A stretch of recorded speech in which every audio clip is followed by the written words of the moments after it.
When you join a gang, more than likely they're gonna make you do something to prove how serious you are, how committed you are to being a part of that gang. Who knows? Maybe it's gonna be a big, nefarious, illegal thing. Maybe it's gonna be murder. The same desire for not wasting time exists in real estate. Thankfully for you and me, to show how sincere a buyer is, it doesn't involve murder. It just involves an earnest money deposit. My name's Nicole Prigge-Taylor. I work with Coldwell Banker Central out of Ellensburg in Kittitas County, and I am here to talk with you about earnest money. Let's go.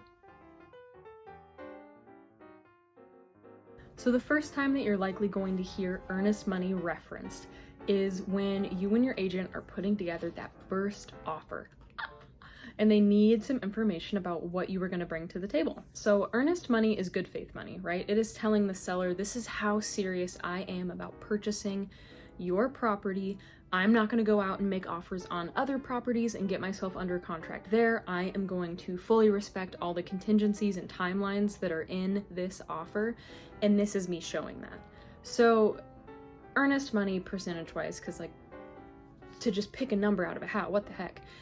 Industry-wide, it's pretty common to see 1 to 3% as of purchase price reflected as earnest money. So let's say, just to take an easy number, let's say we were doing a purchase of $500,000. 1% of that is $5,000. 2% of that is 10, 3% is 15, you get the picture. So somewhere in that span, 1 to 3% is gonna be a great earnest money amount to put down. So now that we've covered what earnest money is and why it matters, let's talk about when it will come into play. So you take this offer, you submit it over to the sellers. However many offers you go through, because I realize it is a highly competitive market, eventually you're gonna get an accepted offer. And that accepted offer, one of the first things you're going to need to do is orchestrate earnest money from you to the escrow company, to that third party agent. They're really important because it's an unbiased party that they don't care about what's going on with the buyer, what's going on with the seller. They want to confirm that all the contingencies have been met, that there are no conditions that need to be satisfied, and that at the end of the day, the settlement, so whatever the buyer's brought to the table, whatever the seller, any invoices, all of the numbers, they just want to make sure that everything balances out. They are your numbers person. So that's who you're going to submit the earnest money to. The when is going to be detailed out in your contract. At least in the state of Washington, the boilerplate language says 2 days after mutual acceptance. So let's say it's Monday and you got your accepted offer today. The timeline starts tomorrow. So we got Tuesday, we got Wednesday. By end of business Wednesday, you are going to need to remit that earnest money, that 1 to 3%, as a personal check, cashier's check, wire transfer to that earnest money company. Let's acknowledge, I get that this can be scary because 1 to 3% of your purchase price, I don't care who you are, even if it's $3,000, I could do a lot with $3,000. I could go on, well, I couldn't go on a full cruise, but I could get real close to going on a cruise with $3,000, right? And you don't want to lose that.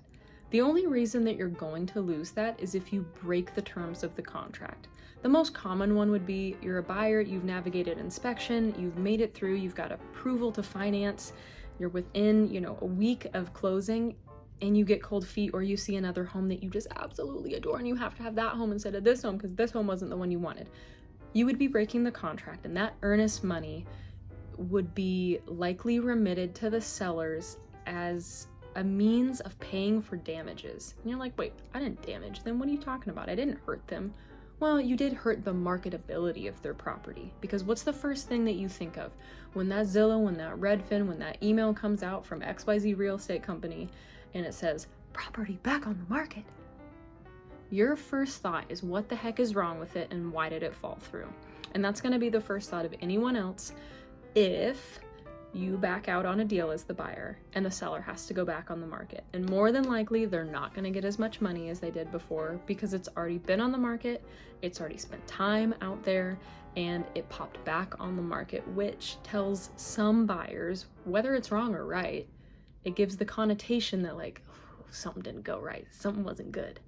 So that's why the earnest money is important from that perspective too. Congratulations, you made it to the end of understanding the who, what, where, when, why of earnest money. And bonus, you didn't have to kill anybody to do it. Yay! So no joining the mob for you, just make sure that you understand what earnest money is. If you have any additional questions, feel free, hit me up with a text, DM, message me, give me a call, Messenger Pigeon works. Thank you so much for tuning in. Nicole Prigge-Taylor of Coldwell Banker Central over in Ellensburg, Washington. Take care.